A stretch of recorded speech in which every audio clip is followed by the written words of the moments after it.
Bismillahirrahmanirrahim. Assalamualaikum warahmatullahi wabarakatuh. Perkenalkan, nama saya Muhammad Iqbal selaku moderator dari kelompok 4 mata kuliah Hukum Perlindungan Konsumen. Pada siang hari ini, kepada teman-teman serta Bapak dosen, izinkan saya untuk memandu keberlangsungan serta kelancaran presentasi kelompok 4 kali ini dengan materi yang berjudul Prinsip dan Penegakan Perlindungan Konsumen pada E-commerce. Sebelum masuk pada materi, izinkan saya memperkenalkan anggota dari kelompok 4 yang telah mengerjakan materi ini dengan sungguh-sungguh. Yang pertama ada Adi Maulana, yang kedua ada Muhammad Fakhrul Razi Rifai, yang ketiga ada saya Muhammad Iqbal, yang keempat ada Muhammad Riza Fahlevi, dan yang kelima ada Nida Lutfia Nursifa. Tanpa berlama-lama, langsung saja kita berikan waktu dan tempatnya kepada tiap-tiap pemateri. Bismillahirrahmanirrahim. Di sini saya akan memaparkan materi terkait perlindungan konsumen. Yang pertama adalah pengertian perlindungan konsumen.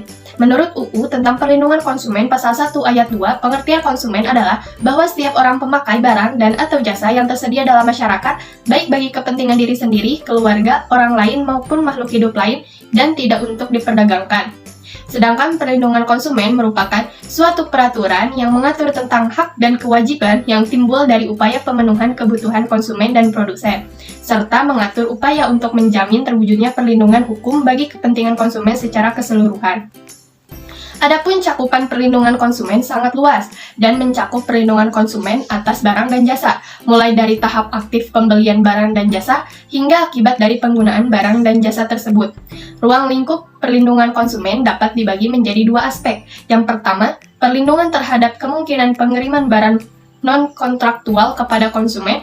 Yang kedua, perlindungan terhadap penerapan kondisi yang tidak adil kepada konsumen. Poin kedua, saya akan membahas mengenai tujuan perlindungan konsumen. Dalam mewujudkan perlindungan hukum terhadap konsumen, tentunya terdapat beberapa asas yang terkandung di dalamnya. Adapun asas mengenai perlindungan konsumen tercantum di dalam UU tentang perlindungan konsumen pasal 2, yakni yang pertama ada asas manfaat, yang kedua ada asas keadilan, yang ketiga ada asas keseimbangan, yang keempat ada asas keamanan dan keselamatan konsumen, dan yang kelima adalah asas kepastian hukum. Adapun tujuan dari perlindungan konsumen sendiri, sebagaimana yang telah tercantum dalam UU tentang perlindungan konsumen pasal 3 adalah yang pertama, meningkatkan kesadaran, kemampuan, dan kemandirian konsumen untuk melindungi diri. Yang kedua, mengangkat harkat dan martabat konsumen dengan cara menghindarkannya dari ekses negatif pemakaian barang dan atau jasa. Yang ketiga, meningkatkan pemberdayaan konsumen dalam memilih, menentukan, dan menuntut hak-haknya sebagai konsumen. Yang keempat, menciptakan sistem perlindungan konsumen yang mengandung unsur kepastian hukum dan keterbukaan informasi serta akses untuk mendapatkan informasi. Yang kelima, menumbuhkan kesadaran pelaku usaha mengenai pentingnya perlindungan konsumen sehingga tumbuh sikap yang jujur dan bertanggung jawab dalam berusaha. Yang terakhir, meningkatkan kualitas barang dan atau jasa yang menjamin kelangsungan usaha produksi barang dan atau jasa, kesehatan, kenyamanan, keamanan, dan keselamatan konsumen. Demikian penjelasan dari saya. Mohon maaf apabila masih ada kekurangan. Wassalamualaikum warahmatullahi wabarakatuh.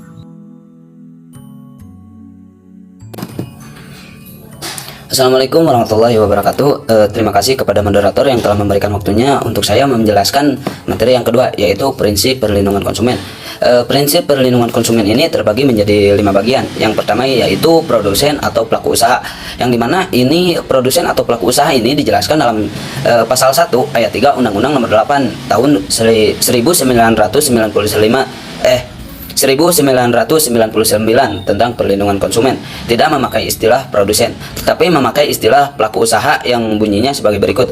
Pelaku usaha adalah setiap orang, perorangan atau badan usaha, baik yang berbentuk badan hukum maupun bentuk badan hukum yang didirikan dan berkedudukan atau melakukan kegiatan dalam wilayah hukum negara Republik Indonesia, baik maupun sendiri ataupun bersama-sama melalui perjanjian penyelenggaraan kegiatan usaha dalam berbagai bidang ekonomi, yang dimana termasuk dalam pengertian ini adalah BUMN, koperasi, dan perusahaan swasta, baik berupa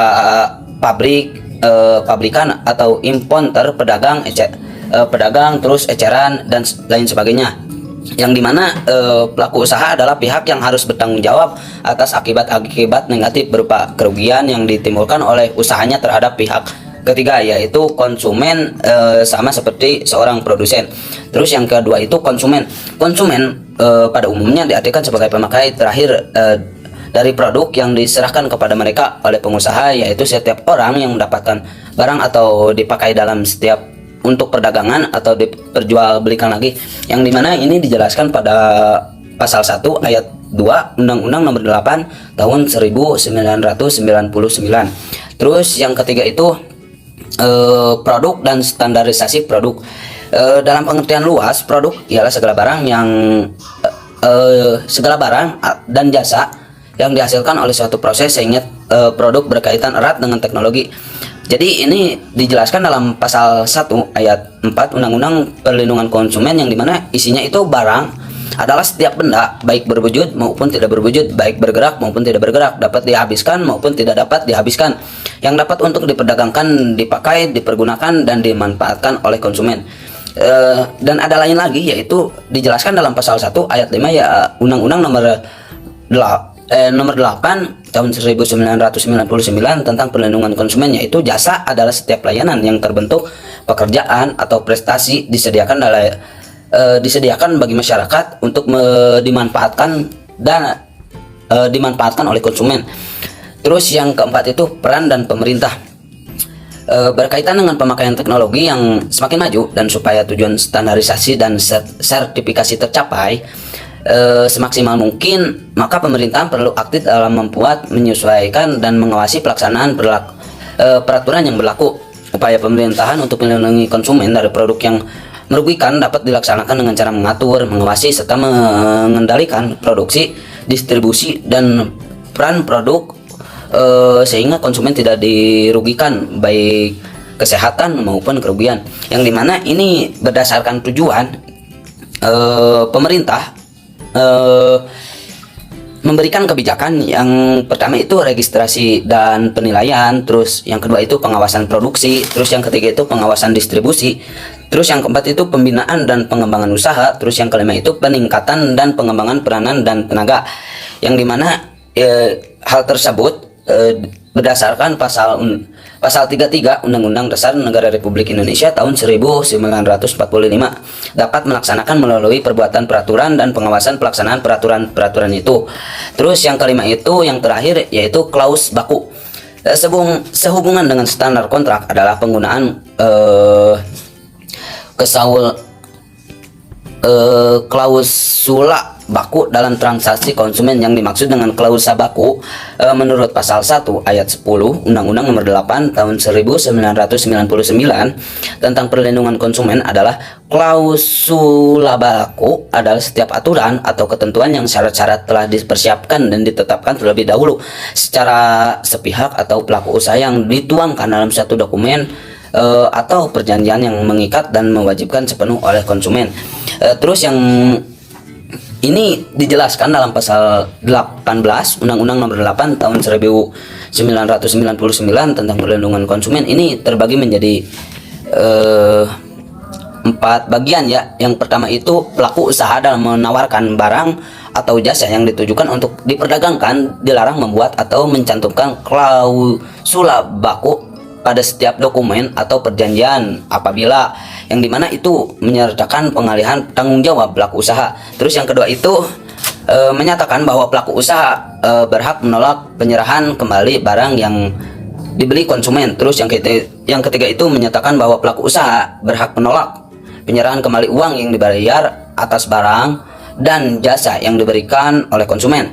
Terus yang keempat itu menyatakan pemberian kuasa dan konsumen kepada pelaku usaha baik secara langsung maupun tidak langsung untuk melakukan segala tindakan sepihak yang berkaitan dengan barang yang diberikan oleh konsumen secara angsuran. Terus yang kelima itu mengatur perihal pembuktian atas hilangnya kegunaan barang atau pemanfaatan jasa yang diberikan oleh konsumen. Terus yang kelima itu yang keenam itu memberikan hak kepada pelaku usaha dan mengurangi manfaat jasa atau mengurangi harta kekayaan konsumen yang menjadi objek jual beli jasa. Terus yang keenam itu menyatakan tunduknya konsumen kepada peraturan yang berupa aturan baru, tambahan, lanjutan, dan atau mengubah lanjutan yang dibuat sepihak oleh pelaku usaha dalam masa konsumen memanfaatkan jasa yang dibelinya gitu. Terus yang ke-7 itu menyatakan bahwa konsumen memberikan kuasa kepada pelaku usaha untuk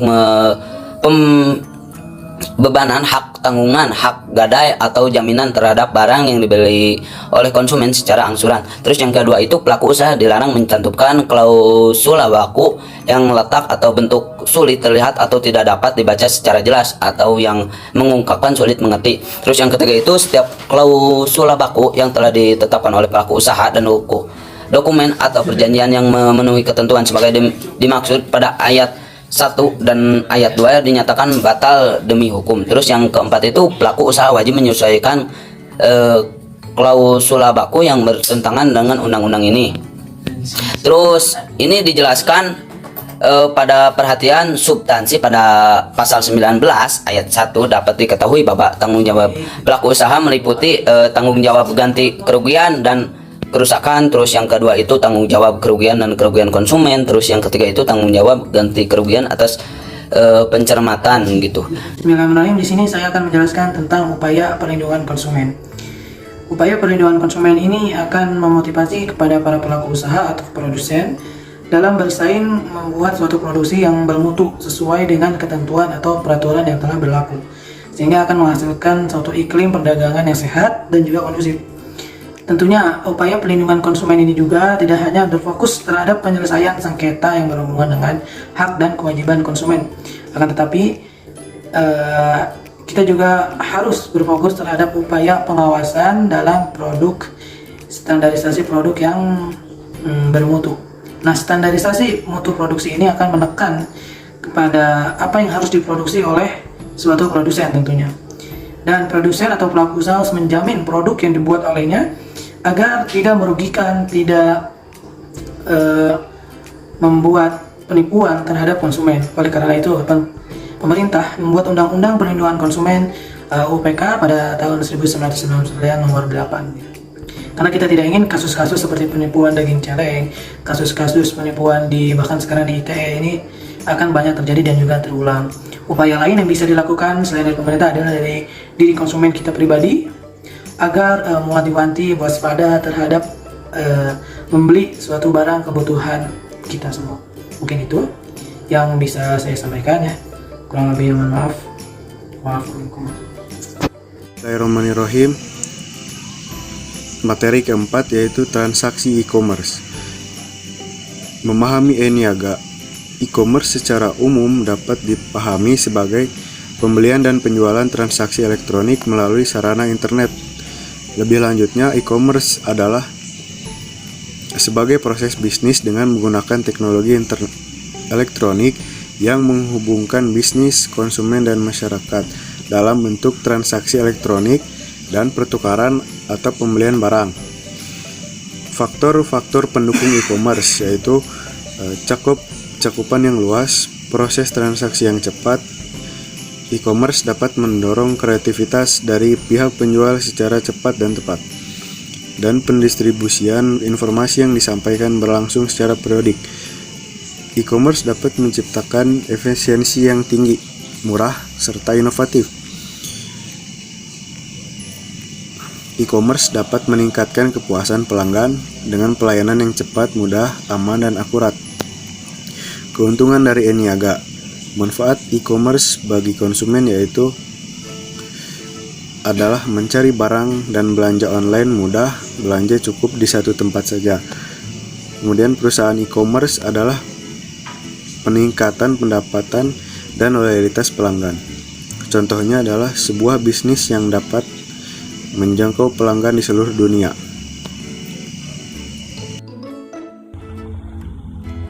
Tak terasa waktu demi waktu, materi demi materi telah kita pelajari, dan sekarang yang terakhir yaitu kesimpulan yang akan dibacakan oleh saya. Indonesia merupakan negara kelima yang disebut oleh Digital 2022 Global Overview Report dalam melakukan transaksi e-commerce tersering pada masyarakatnya. Adanya transaksi e-commerce ini tentunya memerlukan perlindungan hak baik terhadap produsen maupun konsumen. Namun pada saat ini dengan maraknya penipuan yang terjadi di masyarakat, yang berperan sebagai konsumen ini membuat kegelisahan. Adanya keresahan pada masyarakat menimbulkan problematika yang baru. Salah satu untuk menyelesaikan problematika tersebut adalah dengan adanya UU Perlindungan Konsumen.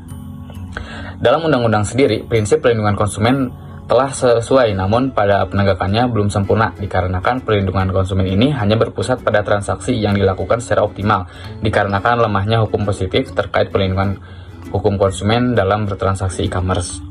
Sekian kesimpulan yang telah dibacakan oleh saya. Terima kasih kepada teman-teman yang telah memperhatikan dan kepada Bapak dosen yang telah memandu keberlangsungannya presentasi dari kelompok 4 ini. Mohon maaf apabila presentasi kami masih ada beberapa kesalahan atau bahkan masih jauh dari kata sempurna. Terima kasih pula kepada semuanya yang telah membagikan waktunya untuk memperhatikan presentasi kami. Untuk teman-teman yang ingin bertanya, boleh langsung saja di kolom komentar. Saya Muhammad Iqbal, selaku moderator presentasi dari kelompok 4 ini. Mohon maaf, izin undur diri. Terima kasih. Wassalamualaikum warahmatullahi wabarakatuh.